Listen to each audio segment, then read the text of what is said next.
അസ്സലാമു everyone, welcome to my channel. ഇന്ന് ഞാൻ കാണിക്കുന്നത് ഓണർ ആൻഡ് ഫ്രീഡം സ്ക്വയർ, അതായത് ഇവിടെ കാണാൻ സാധിക്കുന്ന ഒരു പ്രതിമ. ഒരു സ്ത്രീ ഇരിക്കുന്നു, അവരുടെ മുഖം full of sorrow and dignity. ഈ ഒരു പ്രതിമ റെപ്രസെൻ്റ് ചെയ്യുന്നത് മോർണിംഗ് മദർ, അതായത് മൊത്താം സാരോ ഓന എന്ന് പറയും.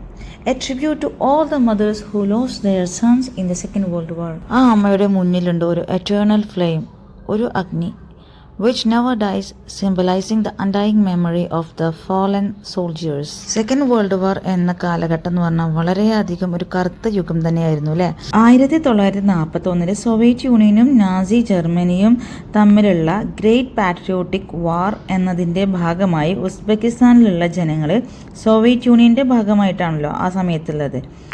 അതിൽ ലക്ഷക്കണക്കിന് ഉസ്ബെക് സൈനികർ പാർട്ടിസിപ്പേറ്റ് ചെയ്തിരുന്നു എന്നാണ് പറയപ്പെടുന്നത്. അതിൽ പലരും തിരിച്ചു വന്നിട്ടുമില്ല. ഈ സ്റ്റാച്യുവിന് രണ്ട് ഭാഗത്തും കാണാൻ കഴിയുന്ന ഈ ഒരു ഹ്യൂജ് ഗ്രാനൈറ്റ് വാൾ പോലെയുള്ള ബിൽഡിംഗ് ഉണ്ടല്ലോ, അത് ബിൽഡിംഗ് ഒന്നുമല്ല, പക്ഷെ നമ്മൾ ക്ലോസർ ആയിട്ട് നോക്കിയാൽ നമുക്ക് കാണാം ഇതിലെ ഈ ഗോൾഡൻ പ്ലേറ്റിൽ എഴുതി വെച്ചിട്ടുള്ളത് യുദ്ധത്തിൽ വീരമൃത്യു വരിച്ച 1000ഓളം സൈനികരുടെ പേരുകളാണ് കേട്ടോ.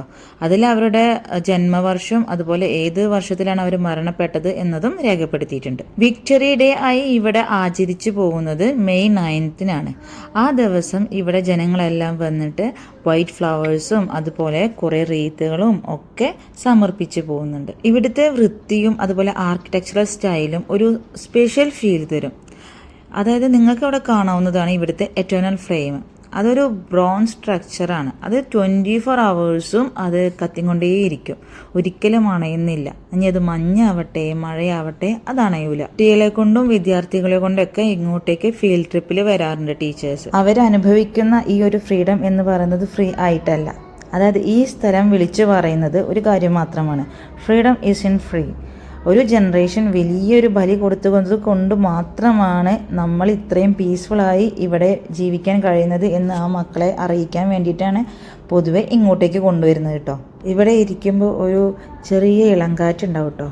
ആ സൈലൻസിൽ നിന്നും ഒരു മെസ്സേജ് കേൾക്കാം, ഒരു പേര് മാത്രമല്ല, ഇതൊരു ജീവിതമായിരുന്നു എന്ന്. ഈ സ്ഥലം ഒരു ഹിസ്റ്റോറിക്കൽ ലാൻഡ്മാർക്ക് മാത്രമായിട്ട് നിങ്ങൾക്ക് തോന്നിയെങ്കിൽ അല്ല കേട്ടോ.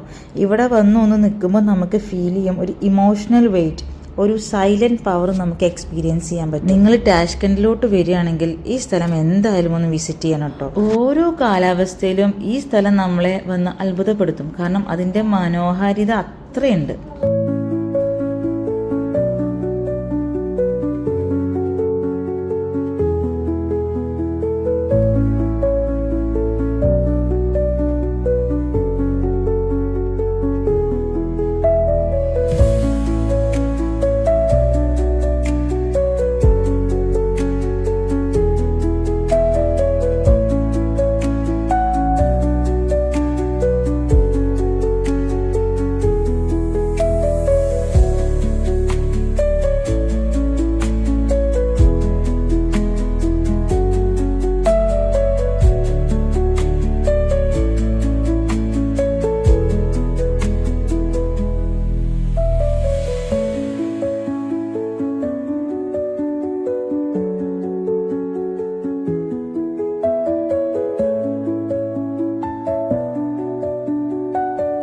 നിങ്ങൾക്ക് ഈ വീഡിയോ ഇഷ്ടമായെങ്കിൽ എന്തായാലും ലൈക്ക് ചെയ്യുക, വേണ്ടവർക്ക് ഷെയർ ചെയ്ത് കൊടുക്കുക, അതുപോലെ കമൻറ്റ് ചെയ്യുക നിങ്ങൾക്ക് എന്ത് ഫീൽ ചെയ്തു എന്നുള്ളത്. അതുപോലെ ഈ ചാനൽ സബ്സ്ക്രൈബും ചെയ്യുക. അസ്സലാമു അലൈക്കും.